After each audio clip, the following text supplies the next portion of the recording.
Okay, we are good to go. All right. This is the April 5th board meeting of the Old Town Laverne Business Improvement District. And we're doing today a slightly different format on Zoom. Before we get started, Eric, could you explain if there's any differences as to how people can interact? So they could have registered before 8 a.m. this morning to actually be on the Zoom call as an attendee where they're watching live. We do have one invited guest that's an attendee. We do not have any other participating at this meeting this morning. So to this morning, if you'd like to still participate, you could email planning@cityoflaverne.org your phone number, and I can call you during the public comment period of the meeting or whatever agenda item you'd like to speak on. But in the future, I would encourage other business owners in the district and the public to register. The link will be on the agenda, which is posted typically the Thursday before the meeting, the monthly meeting. And there's a direct link where you simply put your name and email address. You'll receive an email back that gives you the link to participate as an attendee, where you'll be able to raise your hand if you'd like to comment on any of the items on the agenda. So it's an extra level of participation that we're now including in all of our meetings. And so, again, for this morning's meeting, the registration's closed. We'll close it at 8 o'clock before the meeting each month, as long as we're still doing Zoom meetings. And so, again, for this morning's meeting, if you'd like to participate, please email your phone number to planning@cityoflaverne.org. Great. Could you call the roll, Eric? Sure. Board member Matt Forgy. Present. Board member Jason Miller. Here. Board member Marianne Stark. Not here. Board member Mickey Ream. Not here. And Chair Craig Walters. Here. So based on that, we have a quorum, and you will proceed.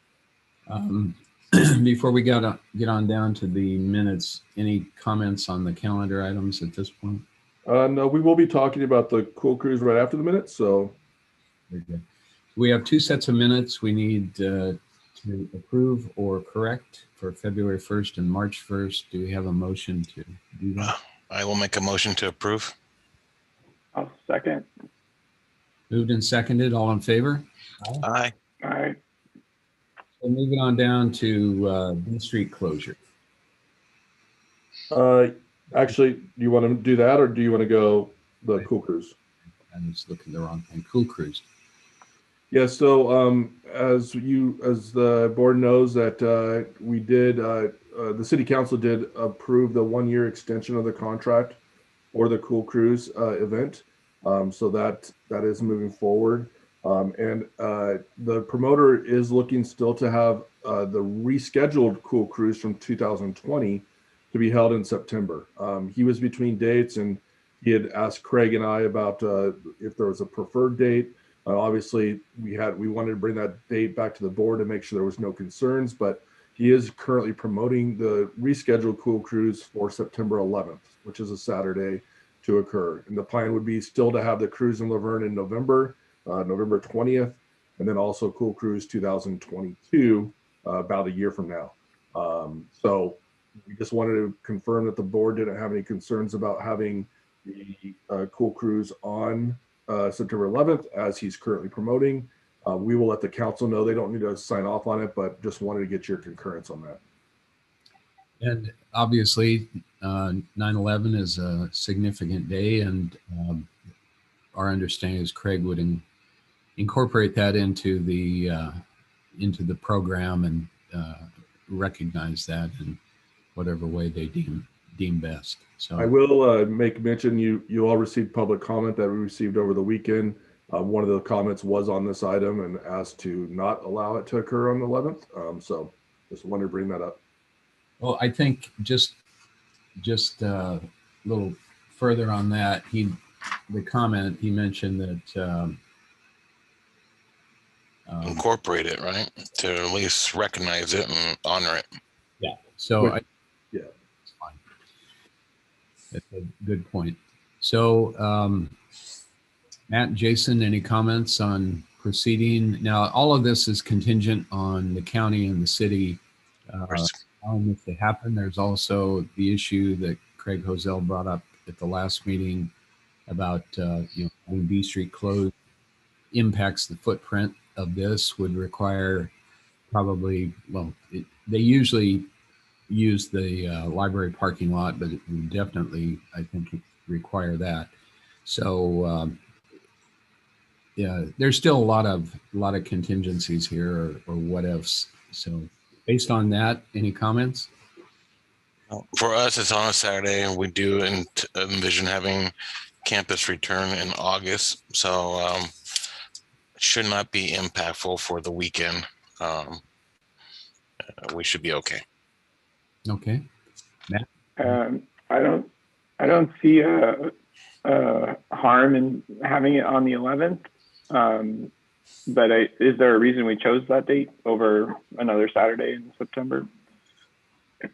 Craig had proposed the car show. Craig Hosale, the promoter, had given that date, and I think the date before, which was the Saturday of Labor Day weekend, based on other car shows and availability, tried to make sure he wasn't scheduling and when other shows were being scheduled. So of those 2 days, we felt that having it on Labor Day weekend was probably a better solution because people sometimes are out of town for that week. Right. Yeah, I agree. All right. Any action at this point, Eric? Yeah, just if you guys could vote on supporting the September 11th date. I'll make a motion. Nat, you want to second that? I'll second. Yeah. All in favor? Aye. I Obviously, Eric, this is, as I mentioned before, contingent on everything else falling into place and recognizing that he's going to have to work with staff to adjust the footprint in some ways, and traffic control would need to be adjusted a little bit. So, Yep. Okay. Nice to think we're slowly going down towards that normal. We have the budget. Eric met with Mickey and myself a few weeks ago, and we reviewed the budget. For the most part, it was as he originally conceived it, with a couple of minor things. Do you want to talk about any specific areas, Eric? Yeah, really just 3 things that where we looked at modifying it, which was really to decrease the expenditures for next year, just because we will be dipping into reserves, so trying to reduce how much we go into reserves. So under streetlight banners, those are the what we had planned for putting up on the new streetlights in Old Town, some promotional banners, smaller versions. We had originally budgeted $2,000 last year. We didn't obviously spend anything on that this year. And we reduced that in scale to $1,000 just to see if even if we do it, that maybe it's only going to be a more limited scope on that. So that was reduced. We had been programming $3,000 for a future Old Town event. This took the place of the Old Farmers Market. And so we just had kept this $3,000 in there and thoughts that at some point that there'd be something that would be programmed there. Obviously, it's probably unlikely that's going to happen in the next year. So we went ahead and just removed that this time. It still is not expended out of this year's either. But just to drop down what our projected budget is for next year, we removed that. And then lastly, on the holiday stroll, we had constantly budgeted about $5,000 every year for additional decorations. We don't feel that's really necessary at this point. We're pretty solid on the amount of decorations we have for Old Town. We did keep, we reduced that to basically $2,000. So we took $3,000 off of that just for the holiday stroll. And those were really the savings, again, related to about $7,000 in savings. Not a lot, but minor tweaks that we felt we could do that doesn't impact our services or the programming for next year. Again, we did have a public comment on this item, which was about programming for the beer walk. Craig, Mickey, and I had a discussion about, well, if we could have the car show in September, maybe we could have the beer walk in September, right? Or October, maybe. And so that still doesn't mean it's off the table because it's not in the budget at this point. We could always come back with a budget amendment to the city council to include that. If in the middle of summer, we find that everything's wide open again, and we could definitely have something like that, or even later in the year, right? So it doesn't mean that we can't have it. It just means at this point, just as a conservative effort on your own budget, we're again just recommending that you budget a wine walk event at 50% what a normal wine walk event would be. That's kind of what we're proposing. And again, that could change too, right? So if in May of next year, it's really clear we could have the wine walk like we always have at it, we'll upgrade that, right? So your expenditures will be higher, but so will your revenues. So we're just taking a conservative stab at this, if you will. So we think that it's still a good proposed budget, but very likely that we could come back to you and the council later in the year with amendments to it. And do you happen to have a number of what the current fund balance is? I know back in July of last year, it was 126.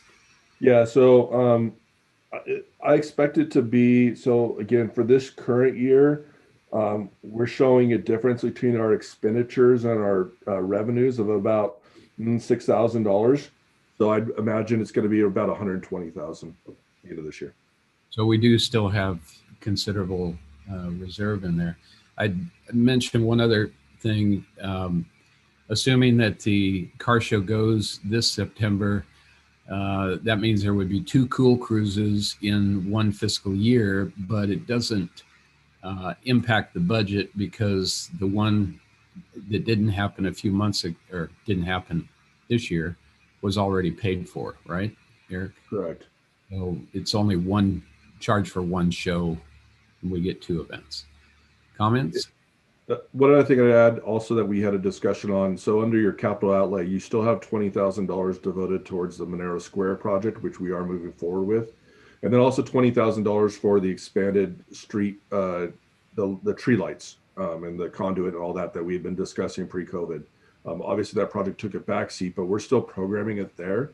But there was some discussion, I think Mickey brought it up, about potentially using that expenditures to assist businesses with building out outdoor seating in the parking spaces to allow D Street to reopen, but still have outdoor seating, expanded outdoor seating. And it would be applicable to other businesses that fronted other streets potentially, not just those ones on D Street. For example, 3rd Street Wide Shop, if there was a desire to go out in the street, if we looked at it and it could fit and designed for the street, that those could be built out to expand those patio dining areas.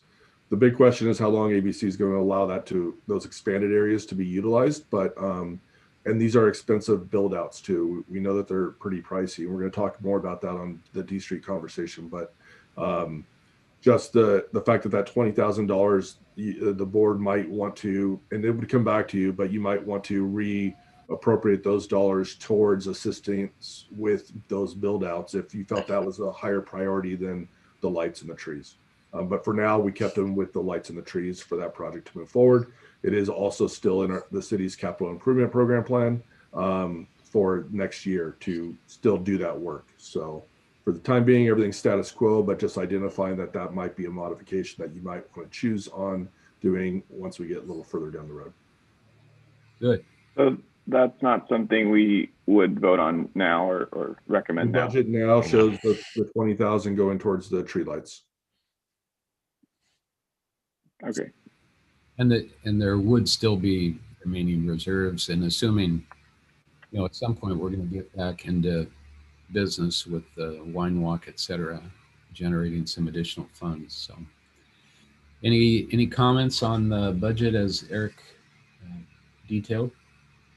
No, it looks like a conservative approach that we can always come back and adjust later. I agree with it. And it does still have some money in there for the band, assuming the ULV dinner crawl. We plan on that taking place this fall. Have you heard anything more about that, Jason? We hope so. We're hopeful that the conditions will keep going down to where we can allow more people to have more activities. So it looks like everything's trending in the right direction. So we remain hopeful that we'll be able to accomplish that. Good. Matt, any other comments? No, the only question I had was the wine walk being 50%. So we're expecting 50% of the expenses that we would normally have. Correct, and 50% of the revenue. And those obviously are rough numbers. It's not exactly the same, right? I know that some of those costs are, fixed costs basically, regardless of how many people buy tickets. And so, but just as a back of the napkin budgeting at this point, to not budget for a regular event, just say I just cut everything in half, basically. Yeah, I think it definitely makes sense if you're holding a smaller event. All your inventory, your wine cost is down, but I worry about if we need additional safety measures, that might add expenses that we didn't have before. And one of the considerations, of course, is a lot of our businesses are small to begin with, and if we had to reduce capacity indoors, then that means it probably becomes much more of an outdoor event. And so really, we're talking about a year from now, and a lot can change in that time. But at least it's in the budget as an anticipated event. We can adjust it however we need to. Okay.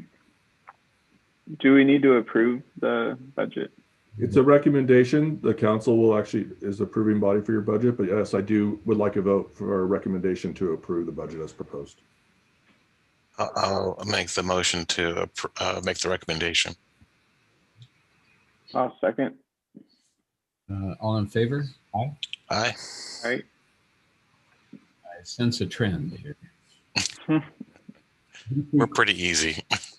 Main Street closure update. Yeah, so this one I was kind of hopeful that we had more board members, just because it's not an easy topic, or there's not an easy solution, I suppose.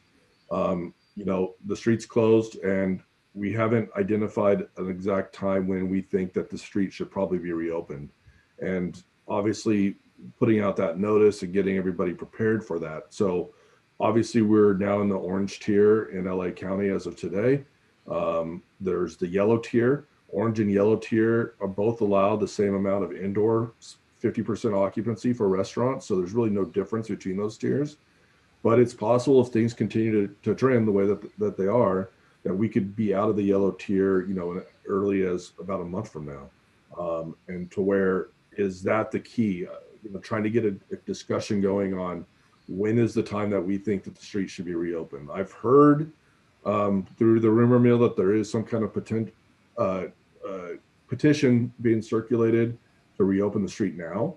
Because restaurants, and that was before that we were definitely in the orange tier, right? So even at 25%. So I was kind of looking for direction from the board on when you thought that it'd be appropriate. And then it gets to the discussion of, do we simply reopen the street fully and all the parking just the back the way it was, and take away all the expanded outdoor space that the restaurants have been utilizing? Or is there a middle ground where we allow them to build out parklet areas in the parking spaces directly in front of their stores, which basically would allow about half of those parking spaces on D Street to come back into service.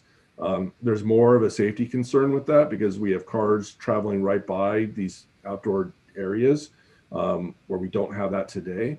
So there's additional barricades and things that might be needed, which will significantly reduce the amount of square footage and space that the restaurants would have. And these things are expensive. They could cost somewhere between $10,000 and $12,000 to build out per restaurant. And so whether the restaurants are even interested in paying that much to maybe just get a couple more tables with the distancing requirements, maybe it's not worth it. And so since none of those restaurant owners are on the call, I know it's going to be a hard decision to make today, and we don't have a full board either. But I wanted it on here because I think we need to start thinking about what the game plan is moving forward. Ultimately, I expect this to be a decision that by the city council, but they're going to definitely want to know what the board is recommending. So I'd like to know your thoughts on it, and maybe we could see if we could get a path forward on how we move forward. Eric, have you heard from other cities like Claremont as to what their longer term plans are for this? Are they going to pull them out as soon as it opens up more? I know, just because I talked to one of the restaurant owners in Claremont that just built a new outdoor area within the last couple of weeks, that the city of Claremont's identified to them that they would imagine they have it for at least 6 months. and committed to at least 6 months. That was staff. I don't know if it was a council decision. I don't know the mechanics of it, but staff told the restaurant that they'd allow it to be there for at least 6 months. I would imagine a similar commitment would have to be done by the city, so the businesses would know whether or not that was a worthy investment to move forward based on how long they'd have it. The other thing I'll mention, there's no final decision on this, but from the federal bill, the city is scheduled to get a substantial amount of relief money, which are to be programmed for lost revenues and to assist businesses. One of the things that we're discussing is potentially reinstating the fees that were reimbursed last year to actually pay them back to the district from this stimulus money, so that way that approximately $18,000 isn't lost, that you would get it back. One of the other things that we might be doing is either offsetting the cost of these patio areas or just a simple reimbursement to businesses that have had COVID related expenses. With you show us your receipts and you have up to so much amount of money that the city would reimburse you for those, and these would definitely qualify. So there is some additional financial support that the city will be providing to businesses in some shape, form. That all still remains to be seen. We're still trying to figure out the limitations on those federal dollars. And then we've got to obviously go to council with whatever a proposal would be and have them sign off on it. But I will just wanted to mention that there is some financial assistance that I would expect that we're going to be able, that the city is going to be able to support the businesses in one way, shape, or form. And as you mentioned, one other wild card is ABC. And at the point that they decide to pull their loosened requirements or regulations for outdoor service, then that would change the equation. Everybody'd have to, I'm sure there'd be some process we could move forward, but it'd be more complicated than it is now. I plan to try to do a little bit more research on that and reaching out to ABC to see if they've had any of those discussions, just to see if there's an answer, right? Okay.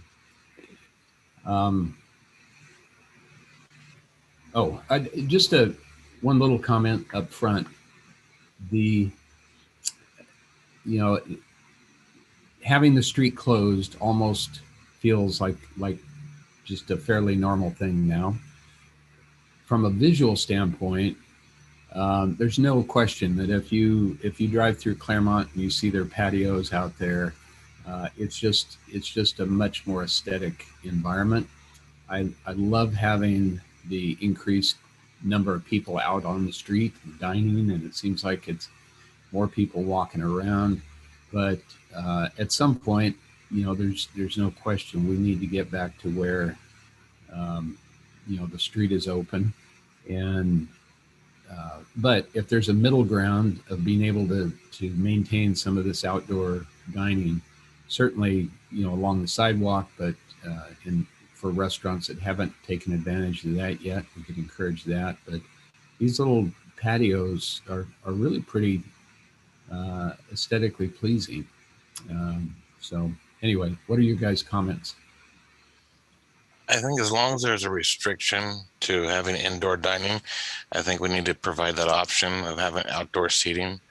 But also, I believe after a year of outdoor dining, I think people are going to want to go back indoors. It's in some cases it works great with perfect weather, but it's going to get to a point where it's either too hot or too cold or something that I think people want to be back in. But I think since yellow and orange, I think are both at 50% indoor occupancy, I'd love to hear from the owners along there, the restaurant owners, to give their feedback as well. And also understand how it impacts the other businesses that are not restaurants. Love to give it a little bit longer time until the restrictions are removed. But then I think we need to open it back up again.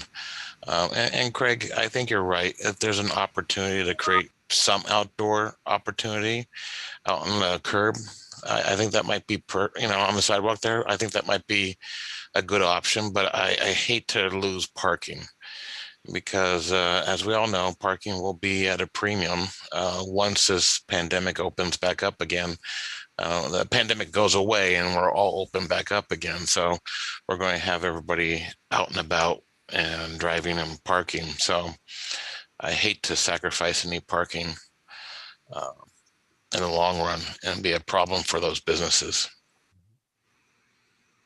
Matt, what are your Yeah, I definitely think we should leave it in place until 100%. Leave the barriers in place until we're at 100% indoor occupancy. But after that, I would support kind of this partial reopening of the street. I think having the outdoor seating has been a real big benefit for these restaurants. Even if we were allowed some indoor, people like to sit outside. We have indoor seating now, and everyone wants to be outside. Granted, we have nice weather right now, but we're in California, so I think the longer we can allow it for these restaurants, the better, because they'll need more than just reopening to get back what they lost last year. So. Yeah. I'll also mention there has been some talk that the governor is going to be releasing more information on a green tier. So it doesn't mean that after yellow tier, everything's back to 100%. It might be 75% or 4-foot separation between tables or something else, right? That's still has some restriction, but not as much as what's in the yellow tier. That remains to be seen. Also, I think that there's going to be people that are still going to want to sit outside because they're used to it and still have concerns about sitting inside even when it's 100%. So I think the demand, as Matt was just saying, is going to still be there more than it was pre-COVID to be sitting outside at a restaurant, even if it's a little chilly or a little hot, just because they're reluctant to sit inside. It seems like the consensus is there's no huge rush while we're in this reduced capacity mode, but the more information we can start gathering, ABC and maybe I think you, when we were talking before, suggested polling the restaurants and finding their thoughts. So, Yeah, I would suggest that maybe Craig, you and I go out and try to meet with the restaurant owners and the other owners on D Street, right, that are impacted by the closure, and see what they're thinking. that'd be good. So Matt, I'm just curious, how many additional tables do you have out now, other than what you did before on your patio or on your porch? For us, for the wine shop, we have 2 on the sidewalk, but we would have had more on our porch and our lawn seating without the distancing. So we're still not at the same capacity outdoors that we would have been. I see. Okay, so I don't think at this point we need any action on this. Is that correct, Eric, for you? Correct. Very good. So do you want to bring in our participant for the alternate board member position? I would. There has been, we had a couple of people that had shown some interest, and then it appears that other obligations, it would be difficult. But we do have somebody who at this point appears to have an interest. Eric's going to try to get them on the line. Hi, Sean, are you there? I'm here. I'm just, they hooked up a different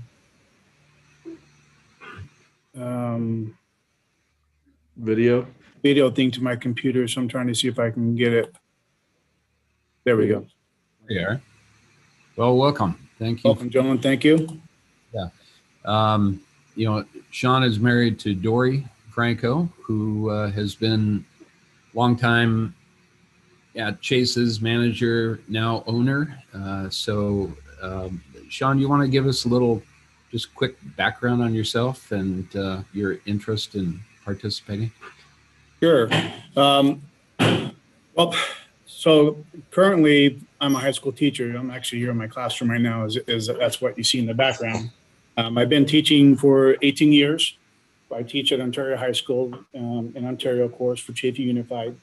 Prior to teaching, I was actually in the restaurant business. So I was actually a restaurant manager for multiple restaurants prior to teaching. So that was actually my previous career before teaching.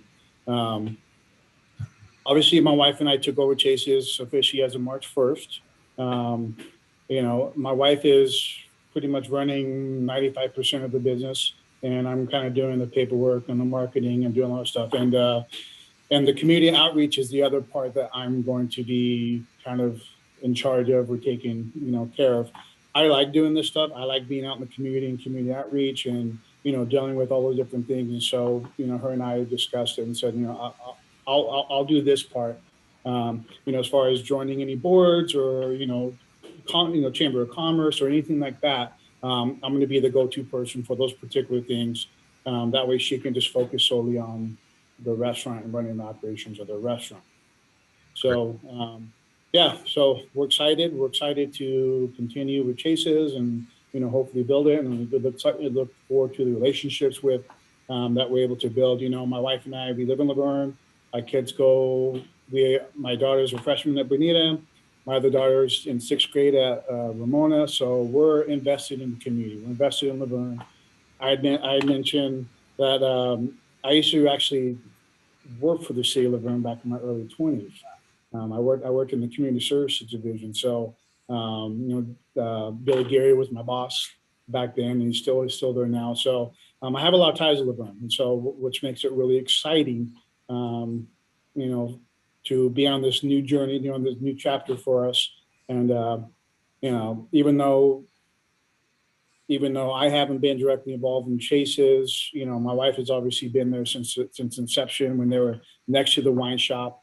I know the business, I know the community. And so this is when there was an email sent to my wife and she forwarded to me, I'm really interested in being an alternative and being part of this board because, it's what's important to me. And as a now business owner, I think it's important that we get involved and give back to the community that's helping us make us successful. And so whatever I can do to give back to the community, to give my time, resources, whatever the case may be, that's something that we're totally moving forward with and interested in. And, any way that we can help Laverne be a better community for everybody, for all the businesses, I'm 100% on board.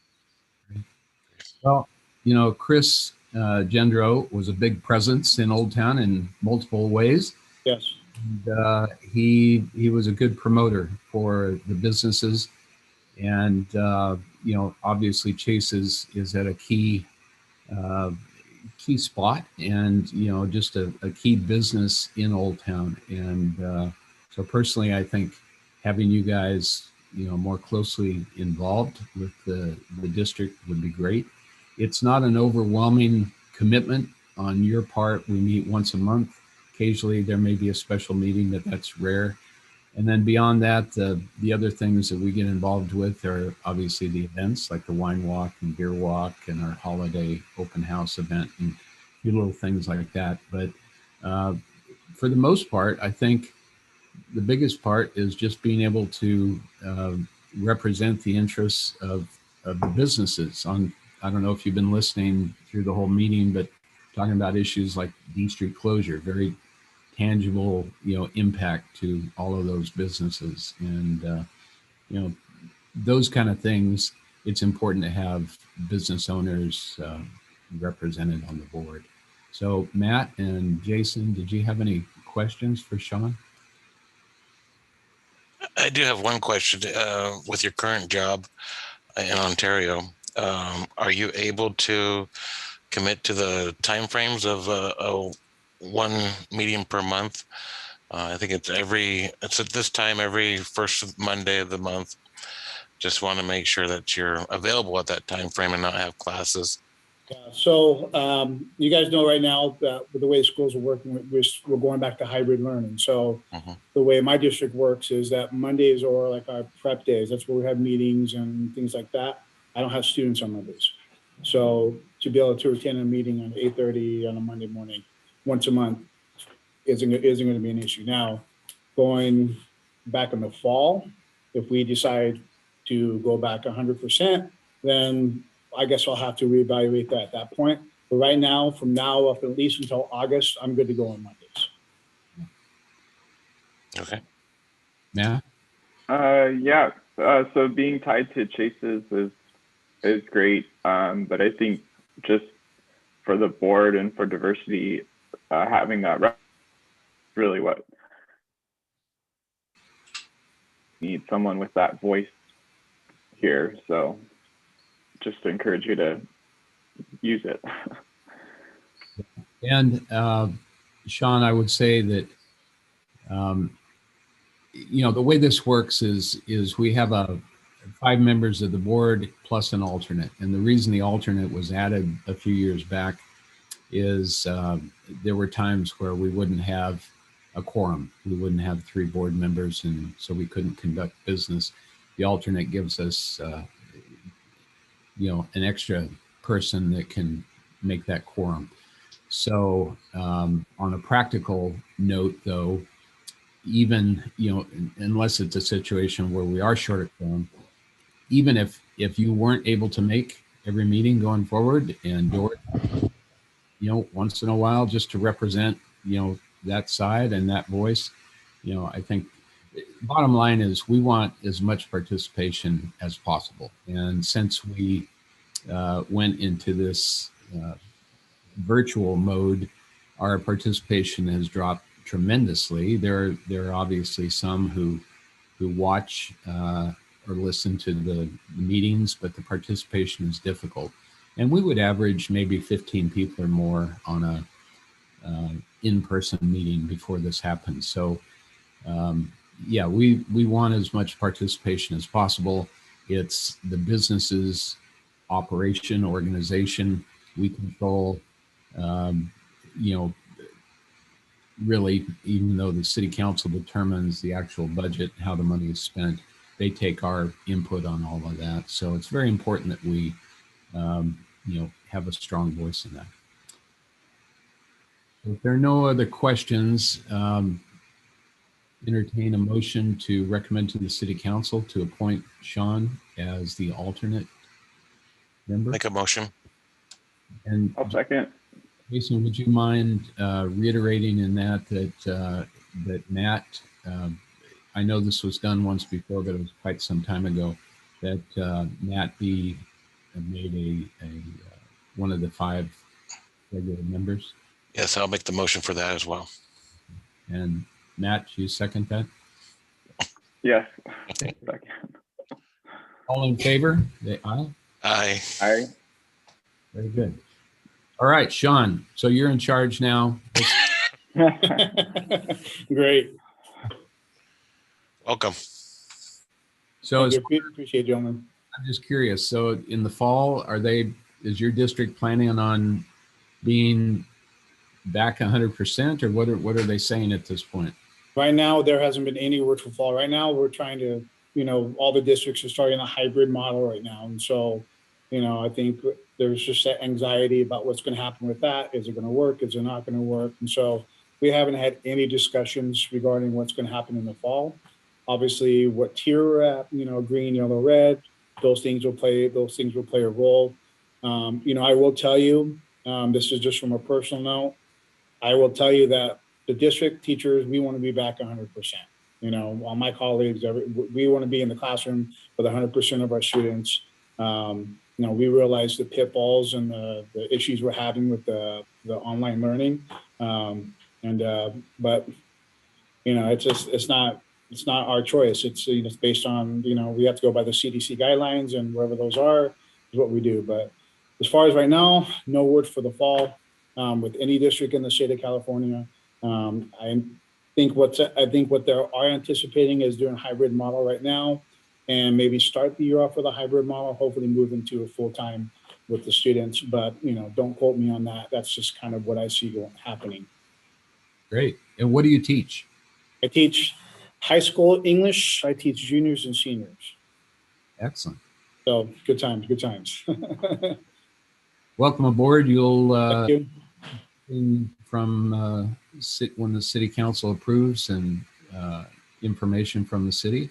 Eric is our liaison with the city, and we're glad to have you guys aboard. Thank you. Thank you. All right, let's move down to committee reports. Eric, any updates? Nothing to add, no. Okay. Jason? Just a brief update as we look at the adjustments to our tiers that what we're dropping down to. The university is preparing to have a phased return for staff. Staff is expected to return building by building. We're going to identify 3 buildings at a time to bring on 25% of the occupants in those buildings starting June 1st, if we're allowed. And then every 2 weeks, bring on more until we're at the end of August, and we should be completely occupied with a limited staff for the anticipated return of a hybrid or maybe in full learning experience for the fall semester. So we remain hopeful that we're going to see these numbers continue to decline, and we start to see us getting back to a sense of normalcy here pretty soon. What about the residence halls? Right now, we anticipate it'll probably be a 50% occupancy, so it'll be single rooms only. We do hope that we will be given the allowance to have dual occupancies in those rooms. The condition that we've discussed with LA County Public Health is that right now, if both people are vaccinated, there should be no reason why not to allow them to have dual occupancy, to have a roommate. We can't make that mandate just yet because the vaccine is not available to that age group. But when it does, we will consider it as being something that for our residents, our future residents, to be vaccinated. Very good. We can hope. Yep. I haven't heard anything from Mickey. Have you, Eric, as far as social media? No, I have not. And we already talked about finances. So it's the time for public comment, if there are any. We have not received any. Then are there any other things that anybody on the board would like to throw out at this point? If not, then we will stand adjourned. Thank you all for coming in. Thank you, Sean. All right, thank you, guys. Appreciate it. You guys have a good day. You too. You too. You want to, Eric, think about when you'd like to go talk to some of the businesses, just let me know. I will do so. So we are adjourning technically to the May 3rd meeting. Great. Thank you all. We'll see you next time.